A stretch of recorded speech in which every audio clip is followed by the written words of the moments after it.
Sudah seharusnya lah rakyat di bawah itu sadar sesadar-sadarnya bahwa kita ini lagi dibodoh-bodohi oleh rejim Jokowi. Akal-akalan bahwa postur APBN 502 triliun ini sangat membebani anggaran negara. Di sisi lain di pidato kenegaraan dia nyatakan dalam triwulan pertama tahun ini sudah surplus 300 triliun. Ya kan? Ini kan kontradiksi.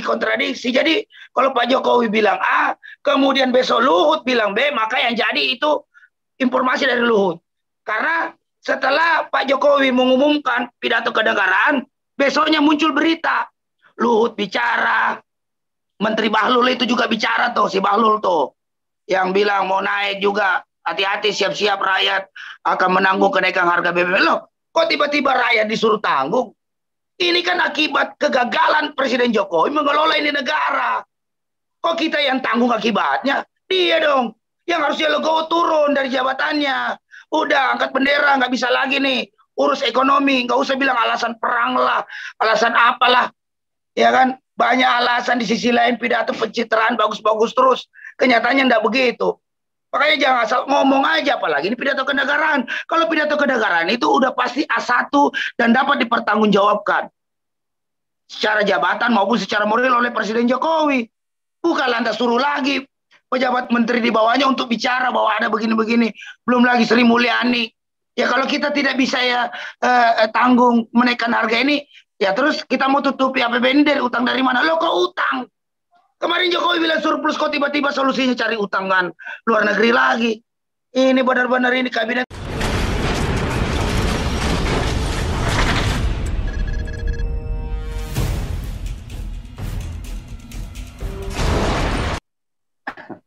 Bismillahirrahmanirrahim. Assalamualaikum warahmatullahi wabarakatuh. Selamat malam kawan-kawan semua ya, yang berada di Zoom maupun yang nanti menyaksikan video ini. Kali ini kita kumpul ya lewat daring online dengan beberapa aktivis dan juga YouTuber ya. Kita akan berbincang-bincang santai malam ini membahas tentang wacana ya kenaikan bahan bakar minyak atau BBM ya yang diisukan ya di Badan Anggaran DPR, Banggar DPR itu sebetulnya sudah menyetujui kenaikan tidak lebih dari 30% untuk Pertalite dan juga Pertamax ya. Artinya kalau sekarang harganya 7.650 yang naik 30% ya kurang lebih jadi 10.000 atau di bawah 10.000 ya 9.500-an lah. Ya. Itu dengar-dengar kabarnya seperti itu. Bahkan kemarin Menteri Keuangan Sri Mulyani sudah berkoar-koar ya bahwa beban untuk subsidi itu begitu besar ya. Bahkan dikatakan dengan membandingkan ya harga BBM di Indonesia dengan harga minyak dunia yang sekarang menembus angka 105 US dollar per barel ya, kemudian berkoar-koar ya bahwa harga BBM di Indonesia itu hanya 53%-nya. Artinya sisanya itu disubsidi oleh pemerintah. Ya. Tapi Sri Mulyani itu nggak jujur ya. Kan nggak semua ya bahan baku minyak itu diimpor dari luar negeri ya. Jadi sebagian besar ya kurang lebih 74% ya minyak kita yang diproduksi itu produksi sendiri. Artinya ngebor di bumi Indonesia. Ya sisanya memang kurang lebih 26% itu hasil impor. Jadi tidak semua impor. Jadi ada ketidakjujuran dari seorang Sri Mulyani. Mungkin kita akan tanya tentang wacana kenaikan BBM kepada para aktivis dan juga para YouTuber ini ya. Mungkin yang pertama kita sapa dulu senior kita, ada Bang Daeng Wahidin dari PPMI, kemudian ada Bang Niko Silalahi nih ya yang selalu turun nih kemana-mana ini. Ya mungkin kita ke yang lebih senior dulu komentarnya tentang wacana kenaikan BBM ini ya nantinya dampaknya terhadap masyarakat, terhadap rakyat dan juga terhadap pekerja terutama. Ini apalagi ya kalau yang pekerja yang bawa motor, nah pasti ngapa nih kalau dari Bogor ke Jakarta harus bolak-balik ngisi Pertalite-nya naik sampai 30%. Silakan Bang Daeng Wahidin dulu. Oke, Assalamualaikum warahmatullahi wabarakatuh.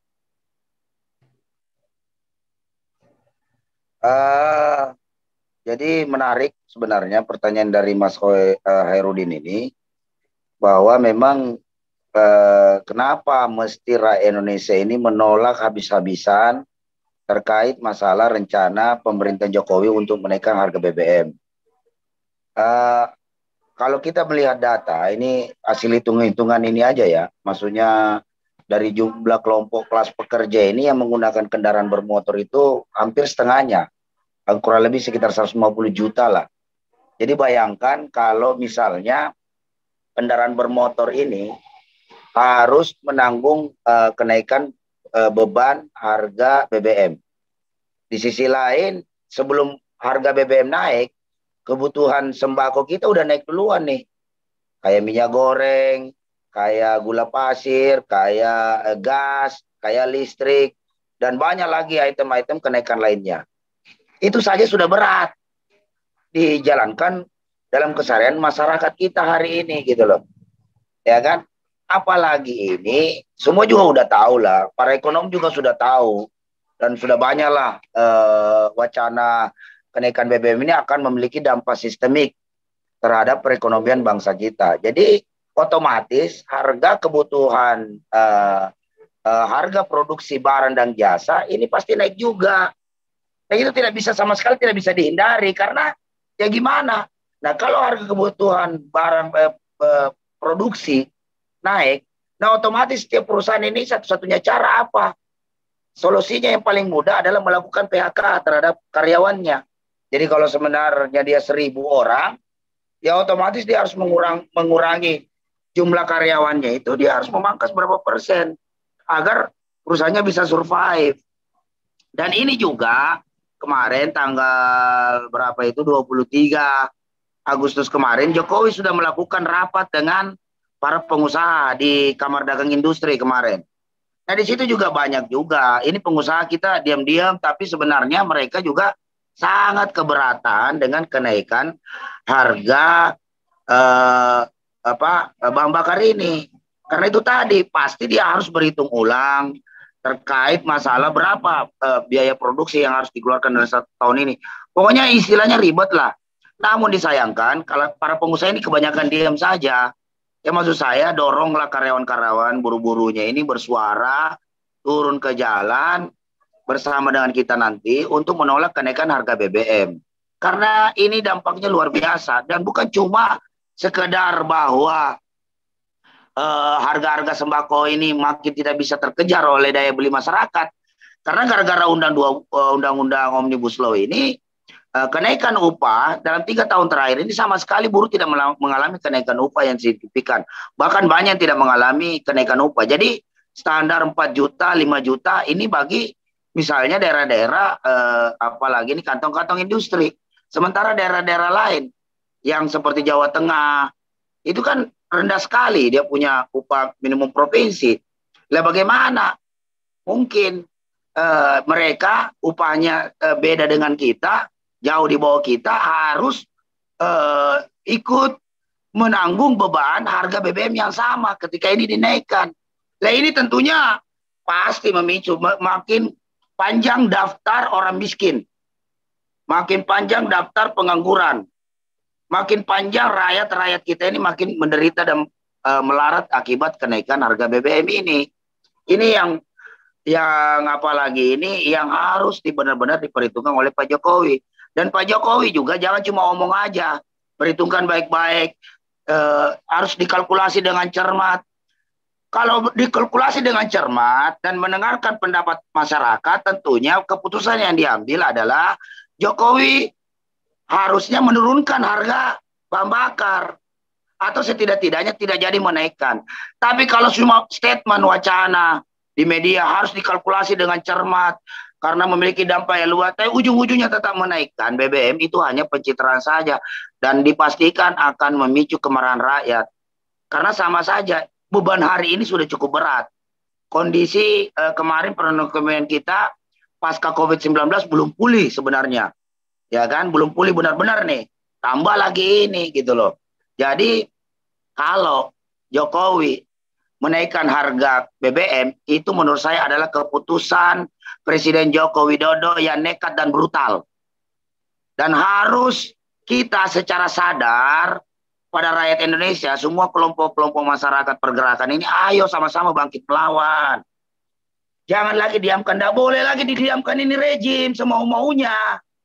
Ya kan? Karena tidak usah juga terlalu berharap dengan anggota DPR lah, percuma, bullshit. Ya kan? Mereka udah dapat uang-uang dari mafia-mafia itu. Jadi nggak bakalan mungkin kalian mampu, apalagi ini berharap terhadap fungsi legislatif ini melakukan pengawasan yang benar-benar kepada pemerintah Jokowi. Mereka ini setali tiga uang. Begitu juga dengan yudikatif.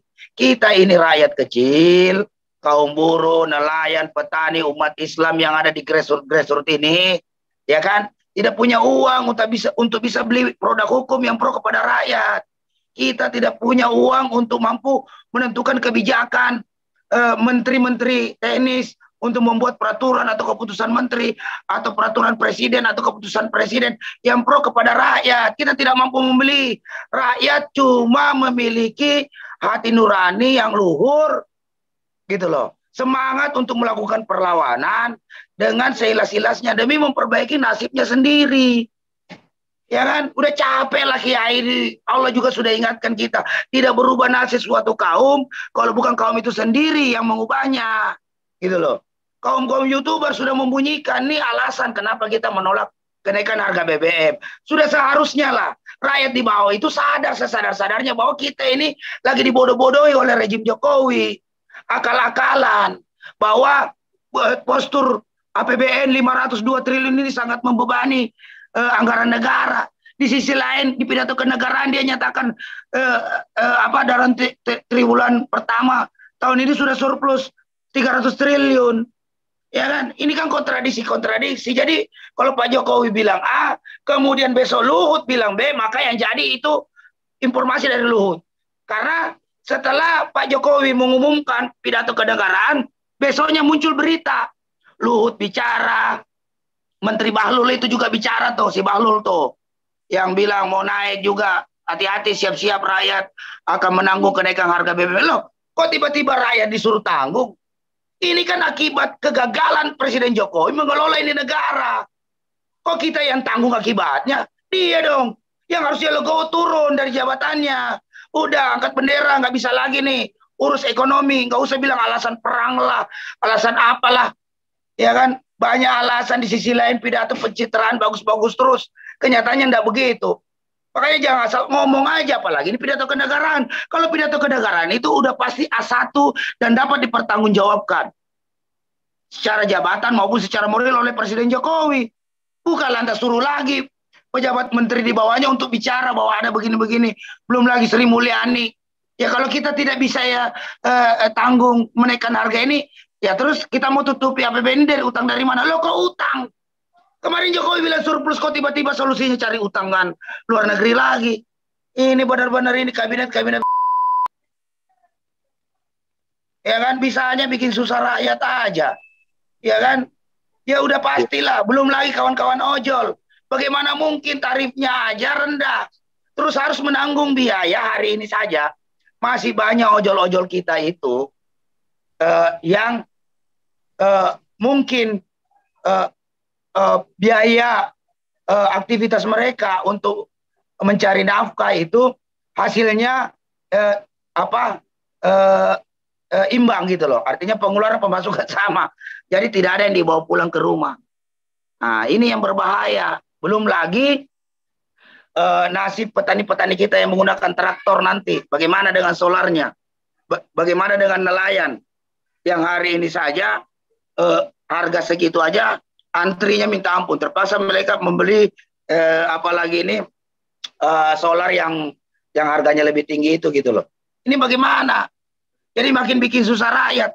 Nelayan nggak bisa melaut, petani nanti susah untuk bertani, buruh banyak di PHK, buruh setengah mati lagi ribut lagi dengan pengusaha karena otomatis pasti minta kenaikan upah. Nah, di sisi lain pengusaha nggak mau menaikkan upah karena sudah terbebani oleh biaya produksi yang cukup tinggi akibat naiknya bahan bakar. Jadi kebijakan menaikkan BBM ini selain menciptakan disharmonisasi hubungan industrial, juga akan tercipta disharmonisasi hubungan antara pemerintah dengan rakyat makin meruncing. Yang ketiga adalah juga menciptakan disharmonisasi rumah tangga. Karena pasti emak-emak banyak yang ribut tiap hari dengan suaminya, karena suaminya tidak bisa pulang bawa uang yang cukup buat belanja sehari-hari. Jadi meningkatkan perceraian, keributan rumah tangga lah. Kalau tingkat rumah tangga sudah ribut, bagaimana buru-buru ini bapak-bapaknya mau tenang bekerja untuk mencari nafkah kalau selalu diganggu dengan istrinya yang ngomel-ngomel di rumah karena kurangnya uang belanja yang dibawa pulang ke rumah. Ini semua akibat daripada tingginya harga bahan pokok, rendahnya upah, belum lagi terlalu banyak dipertontonkan oleh pejabat kita itu berpesta pora, menari-nari, bergembira ria di atas penderitaan rakyatnya. Ini memang rejim Durjana ini kalau udah kayak begini modelnya ini. Ya kan? Ini sama sekali tidak bisa dibiarkan ini. Jadi dalam forum ini saya menghimbau kepada seluruh lapisan masyarakat, terutama menengah ke bawah. Kalau menengah ke atas nggak usah lah dipikirin.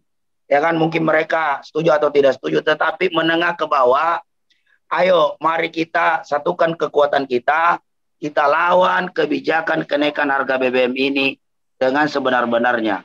Karena hanya dengan perlawanan rakyat inilah kebijakan kenaikan BBM ini dapat kita halangi, bahkan bila perlu kita minta harga BBM itu diturunkan, tidak jadi diturunkan oleh pemerintahan Jokowi. Biar dia sadar bahwa rakyat ini sudah benar-benar lapar. Siapa yang mampu membendung marahnya orang-orang lapar? Dan bagi Presiden Jokowi dan orang-orang kaya, saya ingatkan dalam forum ini, bahwa sebelum Anda mengamankan orang-orang kaya, maka selamatkanlah dulu orang-orang miskin. Karena orang-orang miskin akan berbuat apapun demi mempertahankan hidupnya dan keluarganya. Dan siapa yang bisa menanggung marahnya orang-orang yang lapar ini, rakyat-rakyat tertindas ini? Nah, silakan saja Jokowi berpikir, semoga apa yang kita sampaikan di sini dalam forum ini bisa menggugah pemerintah Jokowi untuk tidak jadi menaikkan harga BBM. Sudahlah, kenapa sih sedikit-sedikit ribut lagi dengan rakyat? Sudahlah, ada undang-undang Omnibus Law, undang-undang IKN, undang-undang Minerba, pelemahan undang-undang KPK dan segala macam. Belum lagi kasus yang mendera institusi Polri, belum lagi korupsi, maling-maling uang rakyat dilindungi, ya kan? Sementara maling-maling kecil dihakimi, maling-maling besar dilindungi. Ini rejim udah jungkir balik lah. Jadi sudahlah, Pak Jokowi kalau sudah tidak mampu lagi memimpin negara ini, sudah mundur aja Pak, itu lebih terhormat. Mungkin itu dulu dari saya, Bang Hairudin. Terima kasih.